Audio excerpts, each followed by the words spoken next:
All right. Greetings to all the kings and queens. So welcome once again to our Free-Minded Academy session tonight. We have King Gonza, Kwame Gonza, who will be doing a presentation for us for a new African economy. So I think we will allow the first part to be the presentation. And then the second half, it's where we can just then, open our mics, ask questions, and contribute to the discussion. So as per the rules, we will be given time. Introduce yourself, where you are, and then your inputs to the discussion will happen at the tail end. So I think because we are recording the session, so we can go ahead, King Kwame Gonza. We can give you a floor to introduce, and then we will share the recording with the rest of the team. Go for it. Oh, okay. Thank you. Thank you, King Mfanelo. My name is Kwame Gonza. I'm currently located in the African state of Ghana. So I'm the one who's going to do the presentation. I'm a Pan-Africanist, and I'm also a member of the ACUP in the Department of Industrialization, Technology, and also international relations and mass mobilization slightly, because we all participate over there in mass mobilization. So I'm opportune today. This is my second opportunity to appear here to do a presentation, and I'm going to talk about today a new African economy. I know on the topic there was the heading on the topic of what was shared was economy and banking, but I'm going to concentrate more on the economy. That is where I'm going to have my focus. So I'm going to paint a picture of what we want to achieve as the ACUP in the next 20 years. So with that being said, that is my name. I'm a Pan-Africanist, for those who don't know me, and I'm a member of the ACUP as my colleagues. So let me give the microphone to the next person who's going to introduce themselves. Thank you so much, King Mfanelo. I think it's okay, King. What we do, we will introduce ourselves at the end. So you can go ahead with your presentation. And then each speaker, when they open the mic, will introduce themselves first, say where they are, and then go ahead and ask their question and share their discussion for about 2 minutes or 3 minutes. Yeah, so you can go ahead and just do the full presentation, and then they will introduce at the tail end. Excellent. Excellent. Thank you so much. Thank you so much. So, as I mentioned, our focus is going to be on the new African economy. But in this process, during this session, we are going to go through history. What we are going to cover, as you are seeing, is Africa's economy in the past. And in the past, I mean that period before the colonization. What was the nature of Africa's economy? And then we will look at the African economy today as we are. What is the nature of the economy we have on the African continent? And then number 3, these are like the chapters. Number 3, we'll look at Africa's economy as it should be. What an African economy should be. And number 4, we'll look at the future African economy. The future as African economy. We'll look at what kind of economy does the ACUP envision. So what differentiates this point 4 and number 3 is that at number 3, when we talk about an African economy as it should be, we will examine what should constitute that economy. So that is the African economy as it should be. What should be the size of that economy? So we are going to look at all that, and then number 4, we'll look at the future economy as the ACUP envisions that economy. We believe that this is achievable, what we are going to present, and we can be able to do it as a people not because it is something special or out of the sky, but because other people have done it, and therefore also we can do it as a people.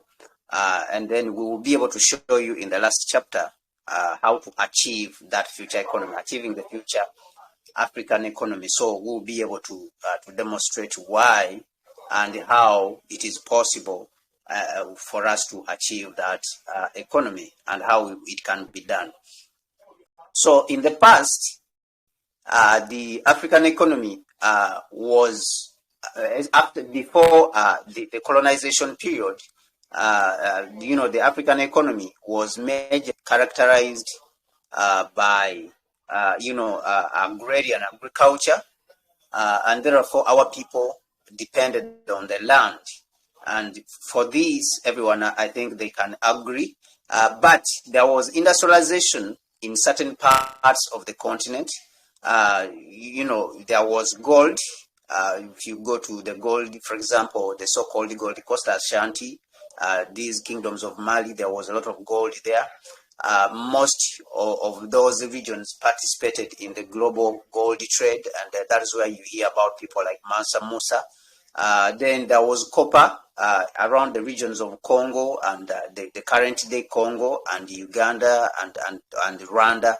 Around these periods, they used to do copper. So this was the form of industrialized, sort of modern industrialization that was going on during that period. And then iron, almost all societies in Africa practiced the iron smelting. That is where we made our arrows and spears and bows and all these.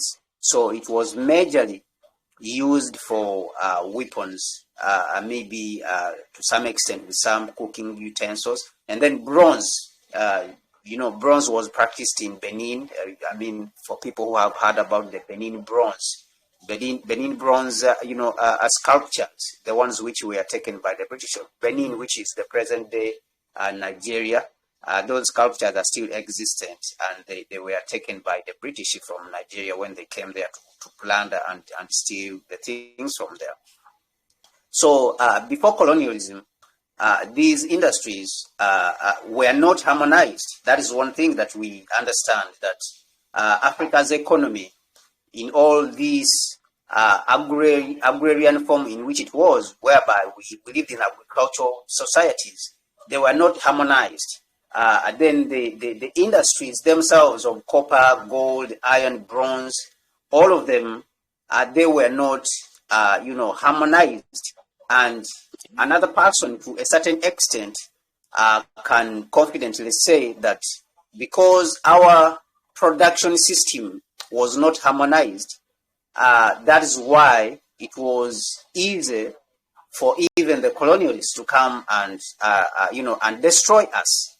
And this is very evident that if we had our production of iron, for example, harmonized, all of us, and we knew how much we were producing at the continent, then possibly we could have been in a much more better position even to talk about our defense industry, for us to be able to defend ourselves in case we were attacked. But we see that when we were attacked, because our production was not harmonized, the enslavers, the Europeans, when they came, and the Arabs, they were able to penetrate and defeat one by one because of that kind of fragmentation of the industry on the African continent.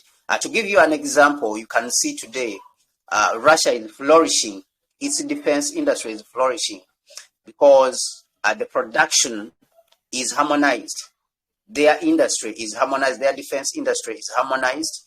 Their production capacity is harmonized. So you can see that they are able to replace the tanks which they are fighting with. Actually, when you look at history and even today, what has only changed is the form, is the manner in which these materials are used. Because if you look at tanks, for example, all these are materials which are coming from the ground. You talk about steel. They are made from steel. So it's just that the technology has changed how it is being used. That before we used it for spears, Now we're using it to make tanks. So you can see that even though Russia is the biggest country across the globe, almost it competes with Africa in size, but it's the single biggest country in the world. It's so huge. It has a huge landmass, but you can see even today they have a harmonized production system, which is missing in Africa. Now, when we come to Nkrumah in the 1963, you can see that Nkrumah's outlook when he's talking about industry, when he's talking about the unification of Africa, Nkrumah's target was to unify these production systems, industry, unify Africa's industry and harmonize it.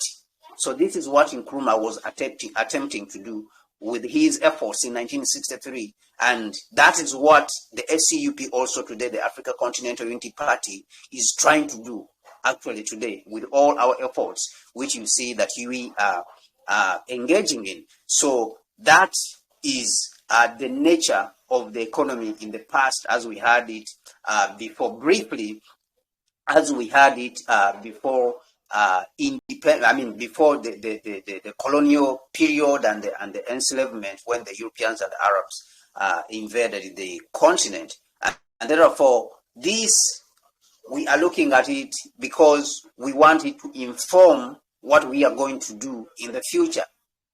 It is very important for you to approach problems from a historical point of view, because if you don't look at how the approach that you are employing has affected you to date from the past and how you have dealt with these problems in the past, then you will not know how to prescribe the right solution to the problem. So that is why we went back into history to try to look at the production systems on the African continent, because this is the economy basically. If you are talking about the economy, you are talking about industry, you are talking about agriculture, and you are talking about production.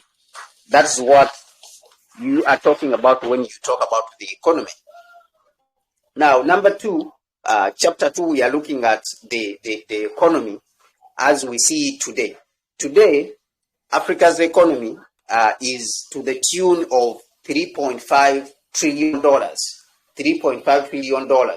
Now, if you look at it carefully, our economy actually is at par with the economy of India. But if you look at the Indians, what they are able to do with their economy, they are able to do much more. Why? Because of certain reasons, even though the Indians, they have less land compared to us. So if you look at the GDP of the African continent today is $3.5 trillion. And the GDP per capita, if you divide that, the nominal GDP per capita is around 2,333.3 US dollars. If you look at the population of the African continent, because today they are mentioning that our population in Africa has reached the level of 1.5 billion people. Of course, that is excluding the African diaspora, and you are talking about the ones in Jamaica, the United States, all these, the African diaspora. But if you add them, if you add the African diaspora, probably Africa's population could be even approaching, let's say, 2 billion people, and we are the biggest nation on earth if we realize it. So our GDP, as I've mentioned, is $3.5 trillion, combined the GDP of the African continent, and the GDP per capita is 2,333.3. And even today, Africa's economy is characterized majorly by agriculture, and that is why what we mean by agrarian. Agrarian, because the economy is mainly characterized by agriculture, is driven by agriculture. And this is simply because since independence, there is reasons which have stood, there's stumbling blocks, there's problems which have stood in a way for us to modernize the economy into industrialization, for us to unleash large-scale industrialization across the African continent, as Nkrumah had envisioned. Because if you go back to 1963, when Nkrumah is giving his speech in Addis Ababa, when they they formed the Organization of African Unity, which of course is an organization that Nkrumah was against, and he was for the union government. He wanted a union government during that period, because that union government would help us to unleash industrialization, large-scale industrialization across the African continent. That failed. So we have a lot of problems. Of course, one of those problems being imperialism, being on the other side. And the other thing is that we have, of course, some leaders who are visionaries. They don't have vision. They are visionaries. So these people who are visionaries, they are the ones in power, that it makes it difficult for you to roll out large-scale industrial projects on the African continent, because today you are supposed to compete. The ground has sort of been leveled on the global scale. We are in the global village now.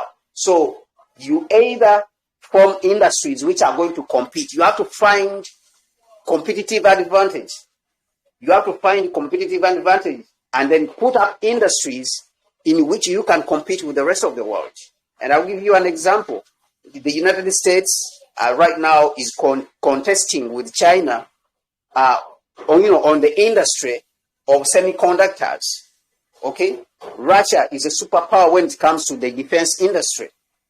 So when it comes to technology, science, technology, engineering, and mathematics, these are things which we have to put forward, because these are the foundations of industrialization. If you're talking about industrialization, then you are going to talk about science, technology, engineering, and mathematics, because that is the basis, that is the backbone of industrialization. So in our case as Africans, we have not succeeded in this modernization of the African economy because of certain reasons, as I have enumerated them before you. So, but we see that the African heads of state, in their understanding, they are attempting to move in this direction, and therefore you can see projects like the FCFTA, the Africa Continental Free Trade Area. This is a project. This could have been a project that is similar to that, but there is a lot of problems which are facing the FCFTA in itself. Because if you are talking about trading with yourself, you have created a market space. So a market space is not the same as industrialization, because before you trade with yourself in the market, you are supposed to produce. So there's no way you can build a market in a community if the community doesn't have products to take to that market. So this is what we are seeing even today. This is similar to what has been created when we talk about the FCFTA. It is very similar to what has been created by the African heads of state. So these are huge problems that have to be, there is a lot of problems that have to be solved before the FCFTA itself can work. One of those is a project which we have proposed to them, which is called the Africa Rail Triangle Network Master Plan. Because before you put up a marketplace, also you are supposed to have good roads. Where are you going to pass to take the products? Let us assume that you have the industries which are producing these products. Then where are you going to pass to sell these products? If the roads where you are going to pass are not made, are not paved, then there's no way you are going to take your products to the marketplace to sell. Because the FCFTA, you can look at it just as the marketplace. It is not infrastructure. FCFTA is not industrialization. FCFTA is not the transportation. So these are all problems that have to be, of course, solved. So the FCFTA is just a market and is not an industrialization project, and it's not an infrastructure project in itself. Now, industrialization, if we are talking about industrialization, it should be focused, like I mentioned, on taking advantage and having an advantage globally in a chosen sector, and you produce a certain product, as we are seeing, which we have mentioned. When you talk about, for example, trains, the production of trains, which of course all of them are based on engineering and technology and science and technology. Europe has been, most of the biggest train manufacturing companies are from Europe. And of course, China has come up strongly also because it has been building itself rapidly. And we need to take a lead from this. When you talk about the automobile, Europe has also been dominating this field. And the Chinese, of course, have also come up. And the United States also has been dominating this field for some time, ever since the advent of the 19th century. And the 20th century, of course, the United States has been dominating. You hear of companies like Ford, you hear of companies, like General Motors, which produce Jeep, they produce Chrysler, they produce, all these vehicles, Cadillac, Escalade, all these vehicles have been produced by the United States. So they have been dominating this particular field for some time, but the Chinese also are coming up, and Europe also has been the other side competing. And then when you talk about the aircraft industry, for example, the United States and Europe have been dominating this field for a long time, and China also is trying to come up and build. China also has an aircraft industry. So when you are talking about industrialization, you are supposed to understand, or when you are talking about an economy, you are supposed to understand that an economy is built on industrialization, and industrialization is built on science and technology. And then these are the things, of course, you are supposed to invest in rapidly and build them almost concurrently. You invest in the students, but at the same time, you're supposed to establish the industries as you move forward. Because you cannot say, I'm going to educate when the industries are not there. Because if you educate the students in science and technology, and you don't have the industries, you don't make an effort, a deliberate effort to put up these industries, then definitely your scientists you have educated, they will be snatched from you and taken either to China or Europe or the United States or Canada or Australia, and they will be used there. And we have seen this, and this is what is happening in Africa. Because in many cases, in many ways, the concentration has been put on educating. You go to countries like Zimbabwe, you see that it has educated, the literacy rate is more than 95% or 98%. But there's no jobs, there's no industries. So you can see that as we talk about education, the education should move concurrently with the establishment of industries so that you retain your scientists. So that is, as we look at the African economy today, that is it. Now, I'm not sure you are seeing this very well because of the, but we'll talk about the African economy as it should be. Now, what we are saying as the ACUP is that the economy, our understanding of the economy, the modern economy should be driven by production, not consumption. If you look at the economies across the African continent today, most of them is consumption, import. Majority of the African countries, they are net importers. That's what they mean by exporting and importing. You look at societies like China, for example, is an economy driven by production, exporting of products. Okay? So industrialization, produce and replace your target or our target for us as the ACUP. Now, what we are presenting here is what we see as the ACUP and what we are, we are bringing, what we are coming to build. Every product, when we talk about industrialization, for us, we see it that every product that is being imported and is critical to the functioning of our economy has to be replaced, has to be produced here. The products that are currently being imported, and of course you can talk about vehicles. All the vehicles on the African roads are not manufactured in Africa. They are not manufactured in Africa. So when we have power, for us, we envision that this is an area which we have to start with. It's one of the areas which we have to start with. Because if you start an automobile industry, an African automobile industry, there's so many benefits that will come with that. The production of steel will come with that, the production of plastics. All these are jobs. And these are things which we are missing.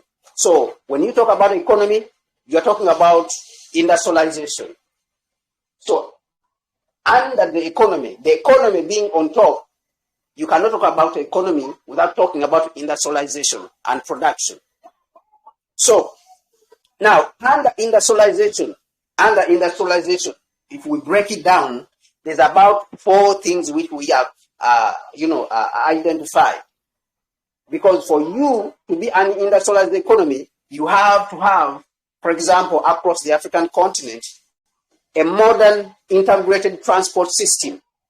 Now, that transport system, it includes freight, the transportation of goods from manufacturing spaces to the market and even to the port so that you can export them. And one of that modernized transport systems includes rail, because rail or the railway, even though it's not very popular in Africa, for some reasons which I will not go into today, rail is the cheapest mode of transport. Rail is the cheapest mode of transport on land. The cheapest mode of transport all across the board is water transport. But if you are talking about on land, rail is the cheapest mode of transport. And then certain reasons which can be enumerated, and broken down to show you why rail, reasons like carrying a lot of, stuff, and then it moves faster, there's no friction, it consumes less, railway has less carbon footprint. So there's many, advantages. But for some reason, this industry has not been looked at in Africa, on a serious note, apart from places like South Africa, Egypt, Kenya is coming up, has been coming up strong also, a little bit in there, Morocco. So only a few countries in Africa have been, looking at this industry, which is very critical if you're talking about transportation of goods, because the goods, if you are manufacturing heavy goods, then the heavy goods have to move on rail so that you can even reduce the maintenance, the cost on maintaining roads. Because if you have these heavy trucks moving on roads, they are always destroying the roads because of these heavy goods. So this is something that is very critical. Now that is under industrialization. Modern integrated transport system, including freight and high-speed rail, interstate highways, and airports, of course, airplanes and stuff like that. Now, this means that all these, if you're talking about an economy, we should not only use them from other civilizations, like buy them from China, but we should be able to establish our own industry, which is going to manufacture the trains, which is going to manufacture the rail, the railways, and we build them ourselves. We build the railways ourselves. These are all jobs, And then we build our own planes by ourselves. Our engineers build our roads, and we produce these materials so that we don't just import them. Because whenever we do them, we do these things by ourselves, that means we are producing jobs for our people, and we are improving people's lives, And we are producing engineers from our universities, and they are being used here. So then the economy is exploding. The economy will continue to keep exploding. So number 2, which I noticed, or which we have noticed here, is an integrated communication system. Of course, you can talk of fiber optic and satellites. These are very important. because without communication, then people cannot do also business. You can have transportation, but at the same time, you have to have a modern communication system. And of course, that comes with the establishment of your own communication companies and so on, which should be, of course, indigenous. You should not be importing communication and sourcing communication systems to other people, establishing satellites in space by yourselves, and this comes with industry, of course, for yourself. Then we have the energy sector. Of course, we know this renewable energy, oil. You see that wars have been fought in the Middle East because the United States is trying to control the energy sector, the energy resources which don't belong to it. And then we have the mechanized agriculture. So production or an economy is sustained. An economy is defined as an economy if there is production, and production if there's industrialization. And what constitutes industrialization is modern integrated transport system, communication system, integrated energy sector, and mechanized agriculture systems, so that you can produce food for your people. So this is what we envision as the ACUP. This is the economy that we envision to bring to function in Africa. Now, the future African economy, when we talk about the future African economy, this is where we came up with some figures. And these figures are based on some research of certain economies that have already been built. If you look at, for example, a country like China, for the last 30 years, China has been growing at a rate of 9 to 10%. But it started somewhere. It started at the base with, somewhere. And it's been growing 9 to 10% for the last 30 years. Now, we say that looking at Africa's economy, but China started from a very low base. The economy was very poor. People were very poor. It was an agriculture economy. If you look at the African economy, how much do we have right now as capital, as capital for the African economy? We have our capital, which we can say is the base.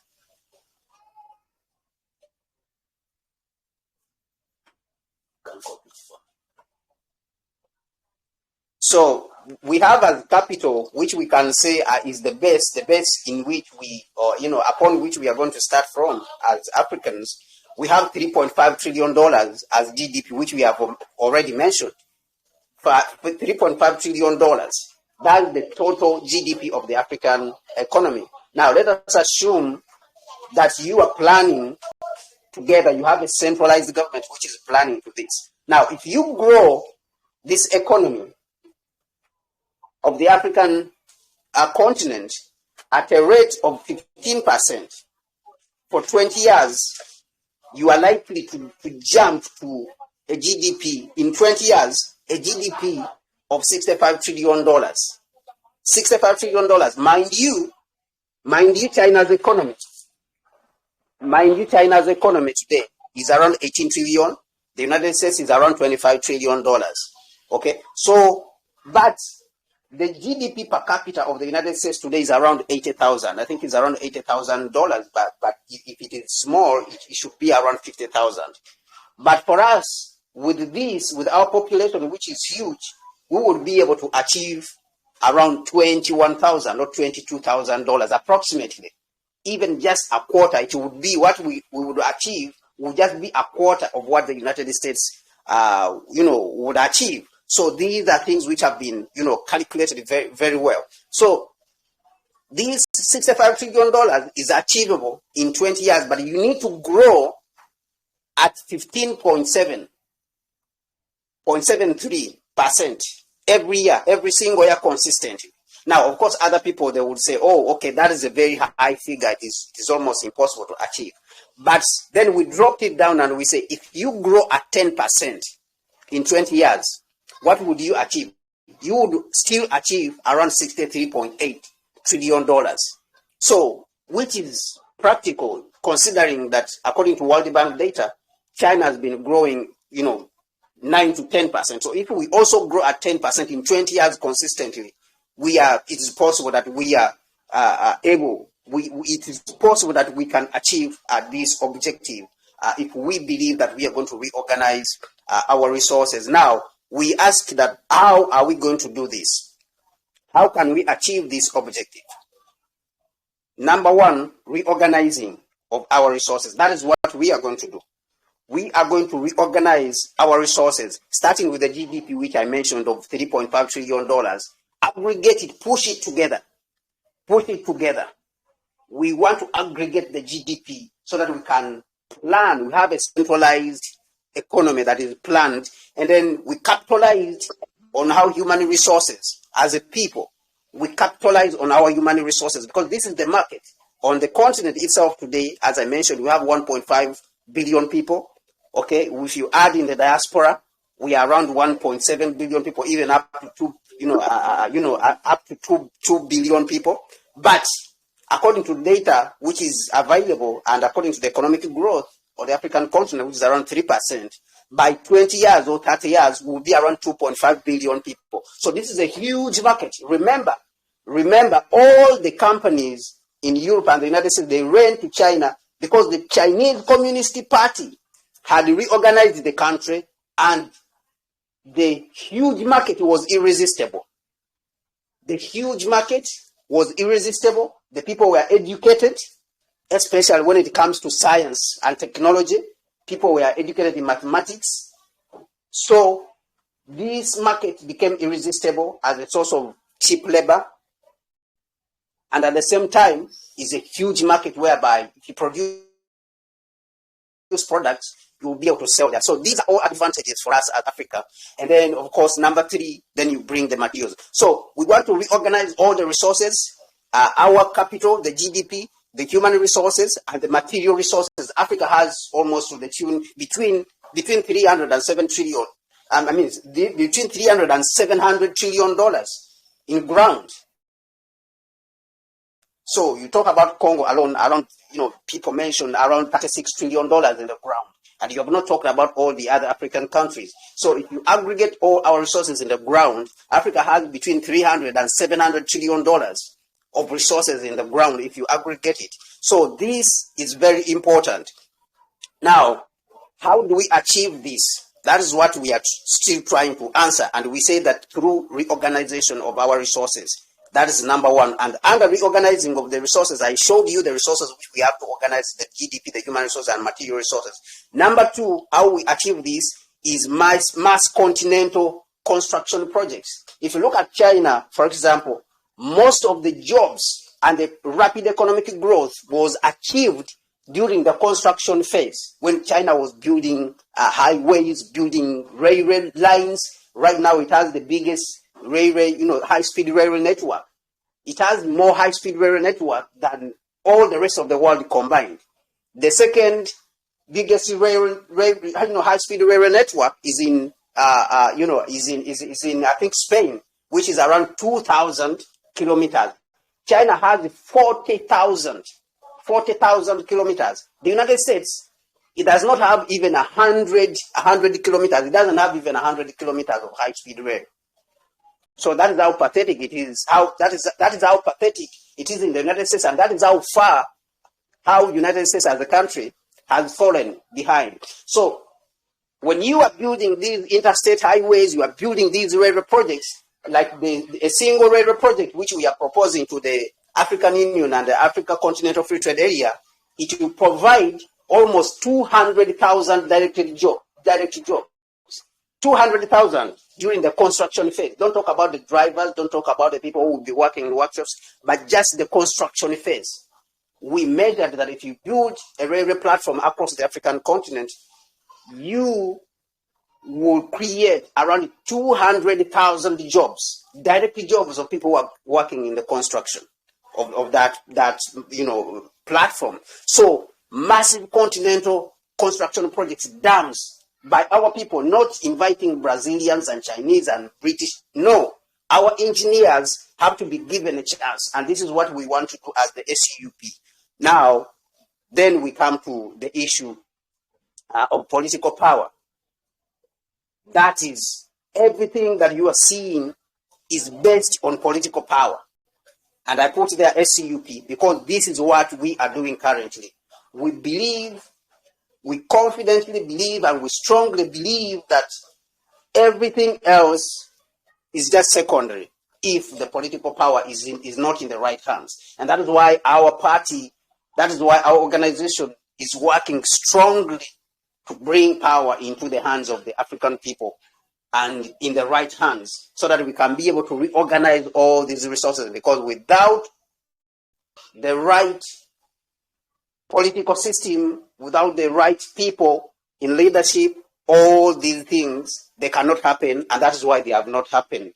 You can have all these ideas, but if you don't have political power, the rest is secondary. That is why we have been inviting a lot of people, come and be part of this, come and be part of this, come and be part of us, contribute, because we understand that once you achieve the political power, the unification of the continent, then all these things are easy to roll out within a period of less than 20 years. So I want to thank you. My name is Kwame Goza, and I'm a member of the SCUP, and that is my presentation. I believe that we can be able to achieve this objective if we work together. Thank you so much. Thank you. Thank you so much, King, for that beautiful presentation.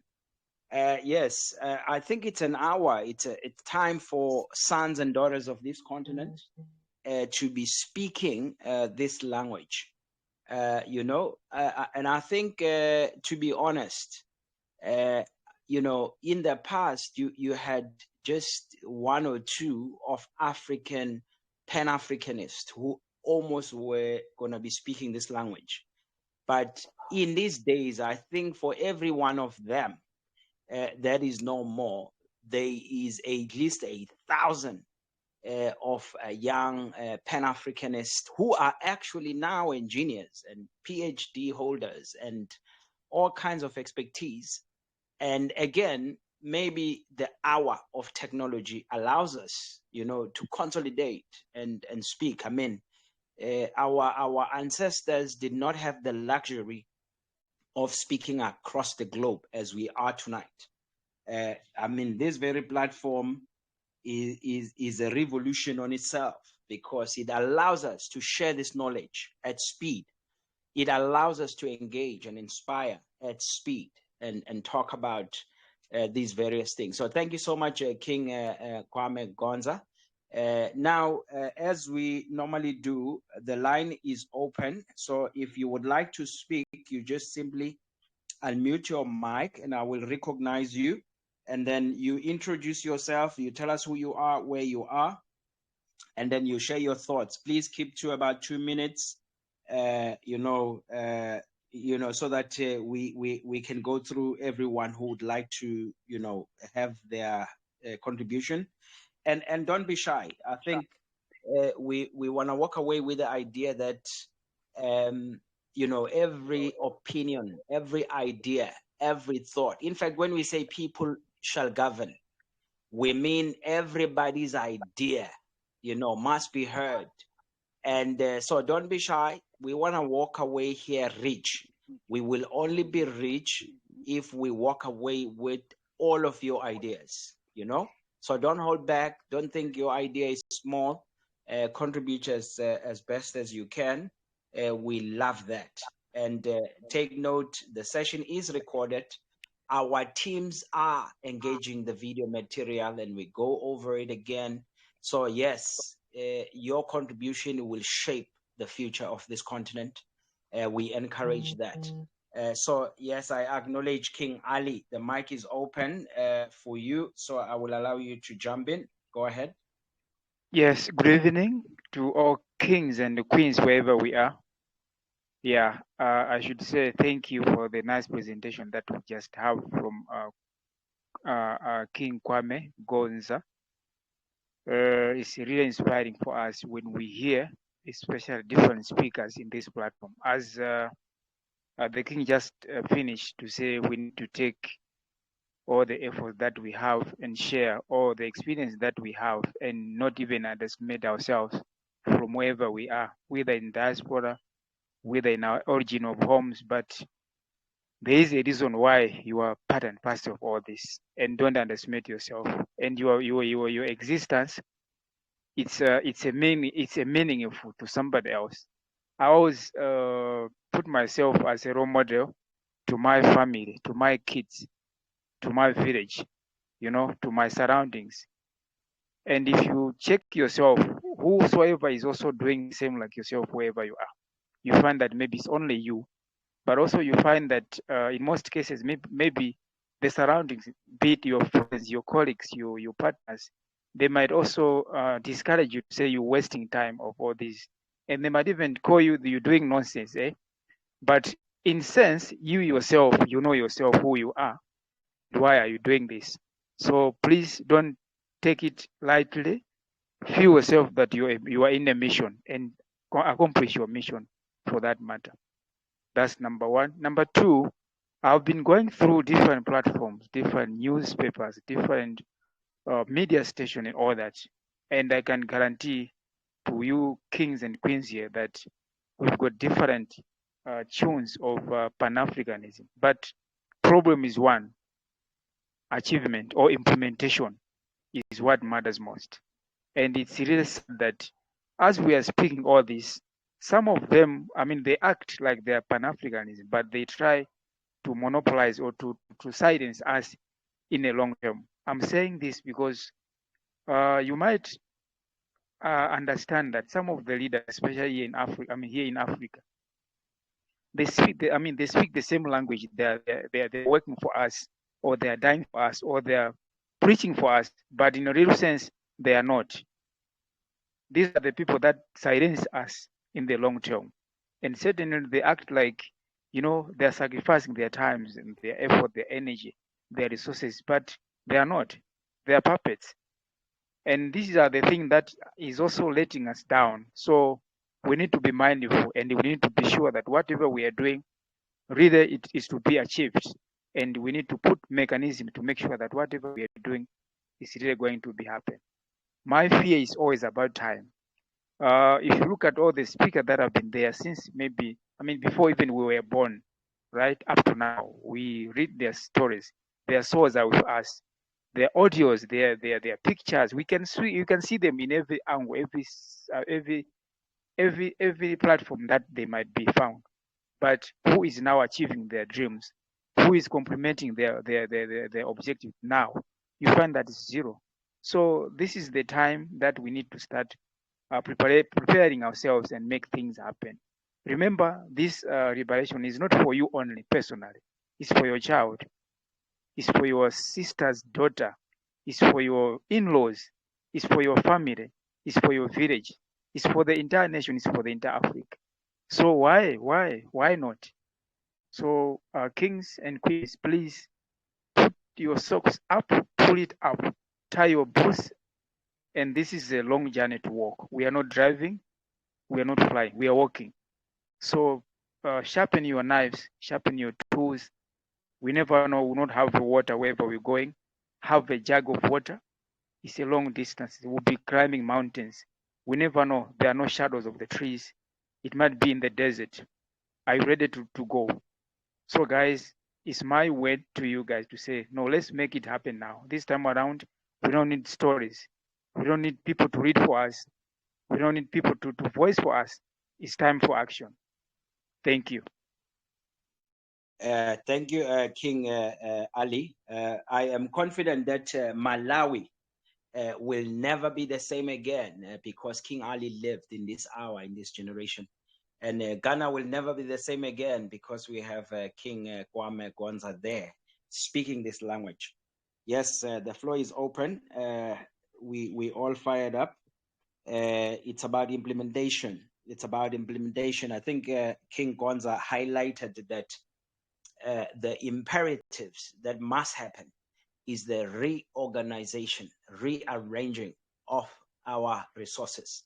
If we pull them together, it speaks back to why we have to unite as a continent, because together our economy is much, every infrastructure that we have to, get in motion and turn all of our talents into gear, into production. It's doable when we collaborate, because if we collaborate, not only the natural resources are in abundance, but also the brains, the human capital, the human resources, and not only on the continent of this beautiful continent, but in diaspora. So we already have the expertise that King Kwame is talking about today. We're talking rapid rail.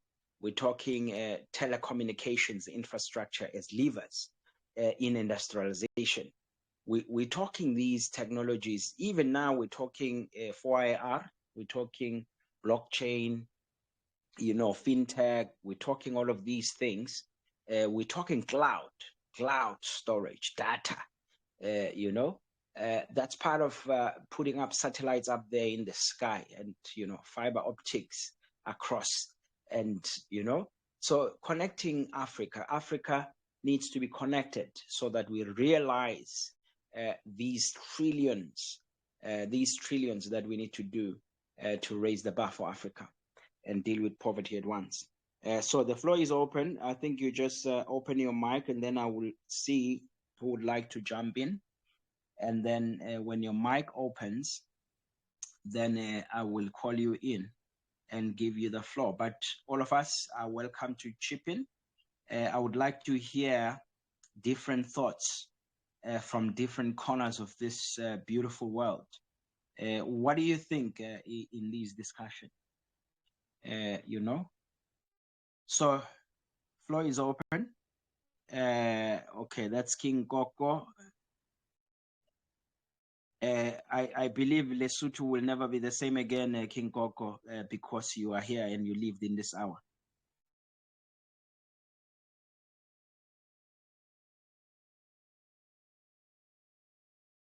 The floor is open. Do I have takers? Okay, while I wait for... You hear okay, go. All right, go for it, King Koko. Yeah, and Yabonga Ngosi. It's a very intriguing topic. Thank you for taking it up, Comrade Kwame Gonza. As usual, I wouldn't have been, not surprised, but really, really pleased with what you have presented. And thank you very much. What has been surprising for all of us is to see that we as Africans have decided to go for a trade area, a free trade area, and we have prioritized that above everything else. Because that's like putting the cart before the horses. We are not trading as Africans. We are trading with our erstwhile colonizers. We still continue to trade with them.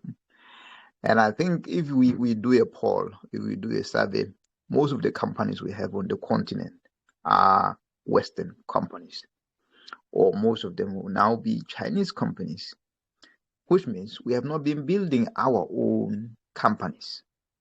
So building a African continental free trade right now, we are going to empower other continents. It's just a liberalization or a formalization of the ongoing system of neocolonialism that is happening now. So, true, I know I had a chat with Comrade Panel earlier, where we were talking about mixed model of economic systems. So, capitalism, socialism, because yes, you need investments, lots and lots of investments to get the economy going. And Africa is a virgin land right now, as we talk about that. It's ready to kick off. But the way we have been doing things is we have been directed from outside. We have not been doing stuff for ourselves, using our own brains. The education we got is just geared at taking everything we have in its raw form and sending it abroad. We need to start small. trade between Malawi and Ivory Coast. We have farms in Lesotho right now. We are producing clothes, but I'm sure most of that cotton is coming outside of Africa.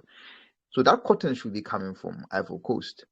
And then those clothes, why are we selling them abroad if we can sell them to our brothers in South Africa, sell them to our brothers in Malawi? But instead, what we are doing is we are sending them to the USA. We are getting that foreign exchange, and then with that foreign exchange, we are going and buying other stuff from the United States. And then what is happening to the clothes market in Africa? We are importing all of these used products from here, and they are being used in Africa, and they are destroying our own clothes markets. And then again, when you look at us as Africans, you find that most of us are dressed as Europeans. We are still wearing ties to go to the office. Why are we wearing ties? Why are we wearing suits? Nobody asks. We just do things the way we have been doing them before. We never ask. This is where we have to start. We have to start small. Let's look at what Gandhi did. Gandhi came here and told them, we are not going to be exporting our raw materials. We need to build our own industries. Our workers, they don't have jobs. It's about jobs, comrades. It's about making the whatever currency we use. Let's use the case of the rand. It's making the rand circulate within South Africa as much as possible before it goes out. Not end the rand from the South African mines, and then all of a sudden it's out. It's out. We're going to import everything because maybe we don't have money. Food is simple. We have Congo. Congo is rich with everything. It's rich in land, fertile land. But what are we using Congo for? Just materials right now. And where are those materials going? The materials are going somewhere else. And someone in the group in which I'm in with Brother Ali shared an engine of the Tesla. When you look at the engine of the Tesla, it's all about destruction of the planet because they produce lots and lots of coltan, lots and lots of whatever other resources are going into those batteries we are mining them, and we are not prioritizing ourselves. So again, we need to stop producing what we don't consume and consuming what we don't produce. That is the problem of us as Africans. Let's start small. Make a pilot. Show that it can work by taking the case of Malawi, integrating it with Zambia, integrating with Zimbabwe, or even with Mozambique. Let's look at what Malawi is importing a lot. Probably Malawi is importing foodstuff, maize. And when we had COVID, we struggled. We were importing lots of stuff from Ukraine. And then when the war hit, what happened? It's what you call a low-hanging fruit. Let's address that. Let Africa be sufficient, self-sufficient with some of those stuff, especially on food, necessities, the things which we know our people need. Let's feed our people, guys. And that is what we need to put on the table as ACUP and say, we are going to be different because we are going to feed our people. And as we feed our people, we are going to create jobs and try to itemize how each and every one of the investments we make is going to benefit us. Because if we produce food within Africa, it's going to create lots and lots of secondary and then third markets as the food goes around, because you're going to package it here in Africa, sell it. We're going to create lots of industries, then move on from industries into tourism and leisure. All of our leisure things, we need to require them that they import stuff, use stuff which is produced in Africa. We need to move away from where you go to Nigeria and you find that they're building big houses, big nice houses, but the furniture, all of it is imported from China.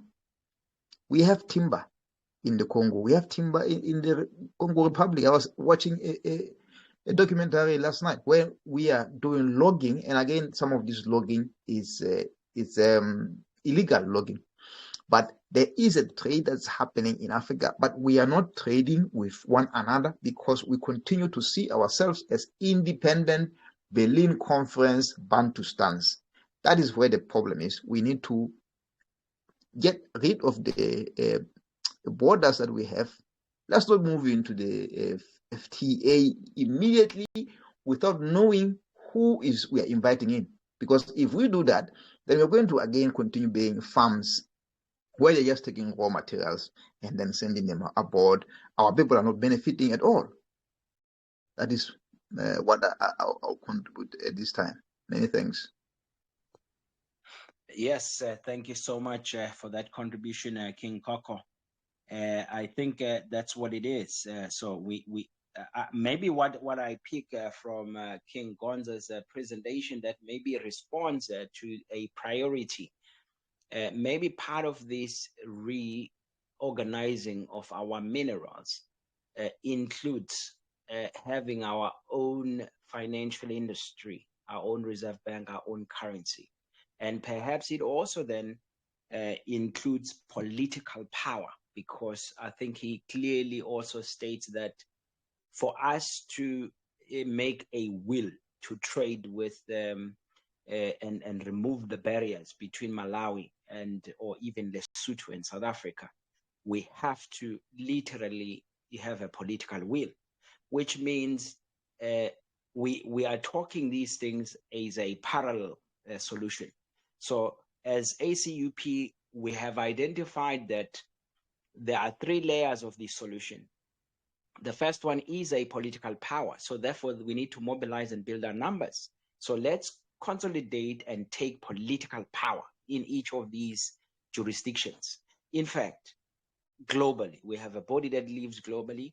Therefore, let's take and influence all political power of those jurisdictions we're in all 195 nations that are recognized right now by United Nations, including those 2 observer member states.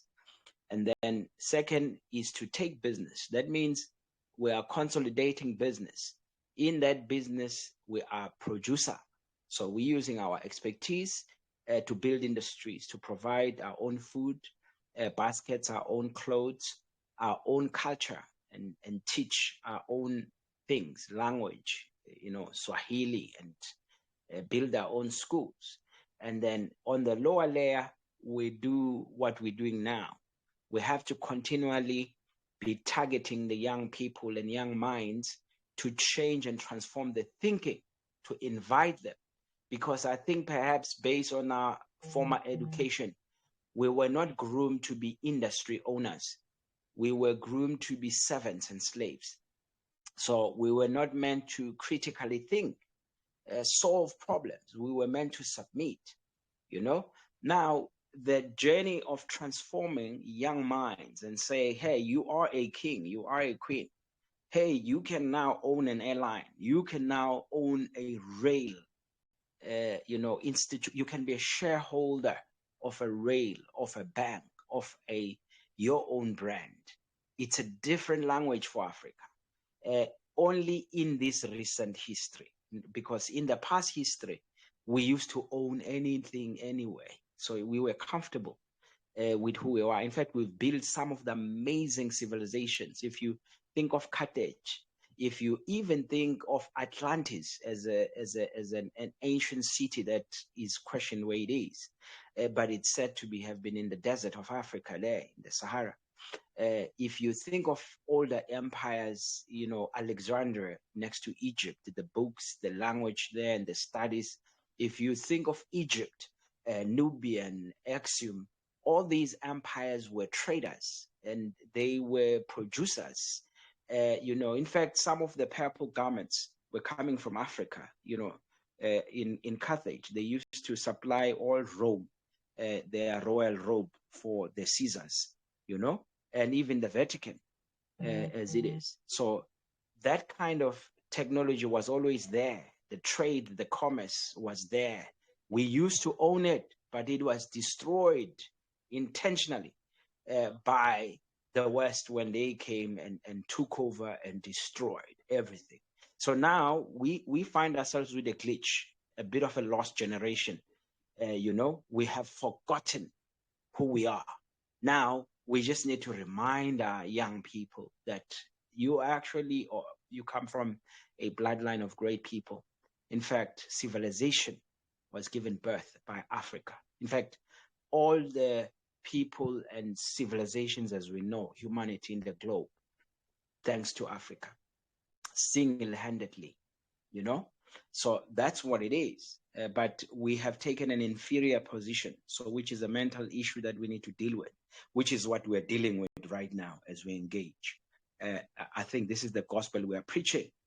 So maybe the takeaway for us, it just deepens the agency at which we need to share this gospel. And not only, when we walk away from here, we need to go and pass it on and invite more people and say, guys, there's a political solution. Let's consolidate. Here is ACUP. Guys, there are business. Let's innovate and form cooperatives, businesses and things, and produce our own things and trade among ourselves, form our own banks. Guys, let's tell all the young people around us that Africa is rising. Now we are kings and queens. Let's take territory and let's reign.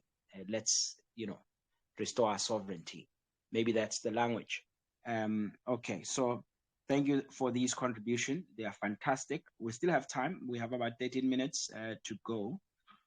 So before we hand them back to King Kwame Gonza for just a response to round up all of the ideas and thoughts that have been shared, we can still take a couple of discussions from anyone. I see Best Strong by Gifty. I know you were here first all along. We've been with you since the beginning. If you would like to jump in and comment any thoughts you have on these discussions. I just see Best Strong by Gifty. If you introduce yourself and tell us where you are and just share your thoughts. Are you able to unmute?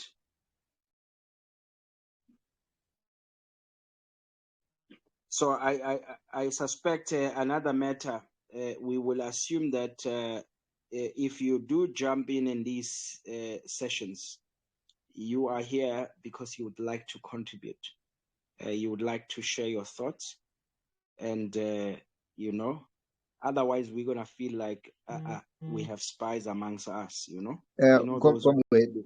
while he's thinking of whether he will talk or not talk, let me have another go in that the problem we have as Africans has been that of demoralization, as one of our ancestors put it. We have been demoralized, and that demoralization has come because we were colonized. And what colonization does is it brings in a foreign culture and gives that as the best one, and your culture as nothing. So your culture has to stop. And then you start to think that you cannot do anything, you cannot produce anything, and you are not human enough. And that's when you start aspiring to be white, because our colonizers, the recent ones, were white. And we need to move away from there. They created the Bretton Woods institutions in 1945 before any of our countries got independence. But somehow we subscribe to those institutions. Those institutions have not been done us any good. But we continue to go again, not questioning, not asking, because we are in the Commonwealth, we are in the French version of the Commonwealth, and again, tied closely with our erstwhile colonizers. We need to review our membership of some of these institutions, the IMF in particular, and the World Bank. What have we gained from the IMF except privatization? And in that privatization, where have our companies gone to? Where have they gone to? Which companies have bought those state-owned companies that we had? So we need a rethink with regards to privatization. A privatization should not only benefit those with money, it has to benefit the country. It has to benefit the owners of the resources, which are the people. And this is what we need to have in our mandate. It has to be important enough for us to see that velocity of money, it doesn't stop just because we are no longer a state-owned government company. It has to continue, and the money has to be invested in our country. Our resources, the resources of Africa, should be for the Africans. I know this is going to be one of the trickier ones, because the colonizer who has most of our resources, who had them illegally, will want by all means to stop parties such as ours, or parties which are more left-leaning for the people. And again, there will be that propaganda to say, you are communists, you are anti-business, you are that, you are that. No, we are not, but we are pro-Africa. We have to be pro-African, gentlemen. Africa for a long time has been used as a dumping ground, as well as a source of cheap materials, labor. They took our strong across into America, and then they came back and took the other physical resources that we had. So African resources have to stay within Africa and develop Africa. I like what you're saying, Brother Gonza. It has to be all integrated. All our industries have to be integrated within Africa. And we really need to be investing in that. We need to be putting a blueprint which works and is watertight. And again, it's not going to be subject to another neo-colonialism takeover. I worry too much. As I said before, I worry with the CFTA as it is another trap for us as Africans. So we really need something, an alternative, a viable alternative. And that would mean the industrialization which we are talking about. We have to protect our industries when we start. I know people are saying we are signatories to WTO and everything. We need to do away with tariffs. We need to do away with duties. But what are they doing? What are the other countries doing? How did they get where they are? It's unfair. Other countries had to go through their own processes the way they went. Even China went through the process they went, and then open up WTO rules when they were ready. So who expects Africans to just open up like that at this point in time? But the companies we are having right now, I don't think they are for the Africans. They are not. They don't have African interests at heart. That is my worry. Many thanks. Correct. Thank you so much once again, King Koko. I think I'm going to hand back to you, King Kwame, just to respond and wrap up some of the discussion. Let's close the evening here. So back to you, King Kwame. Oh, sorry. I think we have King Kwame who just fell off. Okay, so I'm going to wrap it up. So I think what it is the step one for us is that in April 23, we're organizing that we put together the intent to go and tell ministers of finance and Reserve Bank governors that it's time for Africa to have its own financial, industry and own it on its soil. Because I think that is step one.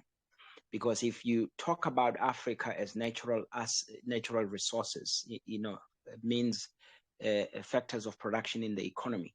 The two that matter is the natural resources and human resources. Those are the only two that matters.